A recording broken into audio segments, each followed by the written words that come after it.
behज़ाद शाह के सामने जिस वक्त ज़ुवार नदीम और वहाब दरानी के ताल्लुकात के सारे सबूत लाकर रख देता है तो behज़ाद शाह के सर पर हाथ आ जाते हैं। वहाब दरानी के खिलाफ जाकर behज़ाद और ज़ुवार दोनों मिलकर पारिस की मौत का ढोंग रचाते हैं और गाड़ी का ब्लास्ट का ड्रामा करके सारी दुनिया के सामने पारिस की मौत शाया कर देते हैं, जिस पर सारे लोगों को यकीन हो जाता है कि पारिस की मौत हो चुकी है। लेकिन behज़ाद शाह पीछे से ज़ुवार को पारिस के साथ शिखर भेज देते हैं। जैसे ही ज़ुवार और पारिस शिखर वापस पहुंचते हैं तो ज़ुवार के बाप का जो है रावलिया पूरी तरह से बदल जाता है और वो अपने बेटे को साफ लफ्जों में कह देता है कि इस अनजान सी लड़की को अपने साथ क्यों लाए हो? तुम उसके बॉडीगार्ड हो तो वहीं पर उसके साथ रहो, इसको तुम्हें लाना नहीं चाहिए था। ये बात सुनकर ज़ुवार कहता है कि शहर में उसको खतरा है, इसकी जान को बहुत ज्यादा खतरा है।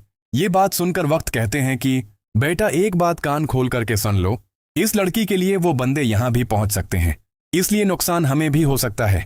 तो ज़ुवार कहता है कि वो हमने सारी डील कर ली है। वहां पर सारे लोगों को इस बात का पता है कि इसका इंतकाल हो गया, यानी कि ये ब्लास्ट के दौरान मर चुकी है। ये बात सुनकर तो यहां पर रेशम और जो होती है ज़ुवार की बहन वो एक दूसरे की तरफ देखती हैं।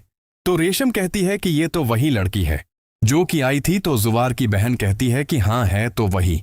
लेकिन रेशम का दिल पूरी तरह से जल जाता है। रेशम को ये लगता है कि ज़ुवार पारिस के लिए ये सब कुछ कर रहा है, तो यानी ज़ुवार के दिल में पारिस के लिए मोहब्बत है। रेशम जल जाती है। ज़ुवार अपने घर वालों को डील कर लेता है और पारिस को रख लेता है।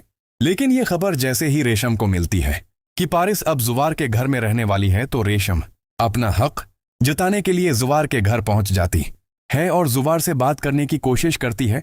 यहां पर ज़ुवार बहुत ज्यादा जल्दी में होता है और behज़ाद शाह की काल आने की वजह से रेशम को इग्नोर करके चला जाता है और behज़ाद शाह को पूरी तरह से दिलासा देता है।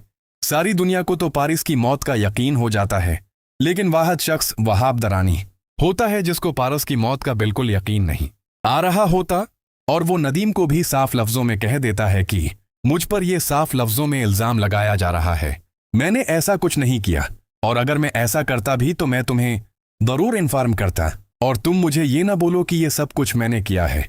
जब मैं बोल रहा हूं तो नदीम कहता है कि उस्ताद मेरे सामने मैं बाजी ठीक नहीं है, और ये बात पहले भी नदीम बोल चुका होता है, जिस पर वहाब दरानी को गुस्सा आ जाता है और वहाब दरानी नदीम को ही उठवा लेता है और थपड़े मारकर उसको जलील करते हुए कहता है कि ये तुम कैसे बोल सकते हो कि मैं अपनी प्रिंसेस को मारूं?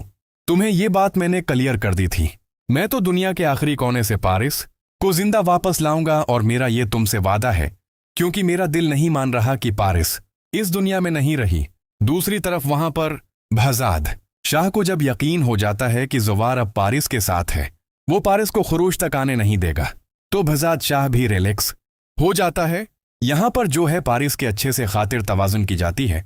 रेशम जो है बड़े ताने तनके के साथ आकर पारिस के साथ बैठती है और उस पर जताते हुए बड़ी अजीब बातें करती है और कहती है कि तुम्हें पता है। उम्मीद करता हूँ आप सबको वीडियो पसंद आएगी। वीडियो पसंद आई तो हमारे चैनल को लाइक शेयर सब्सक्राइब करना ना भूले, बेल आइकन के बटन दबाना ना भूले। मिलते हैं अगली वीडियो में। शुक्रिया।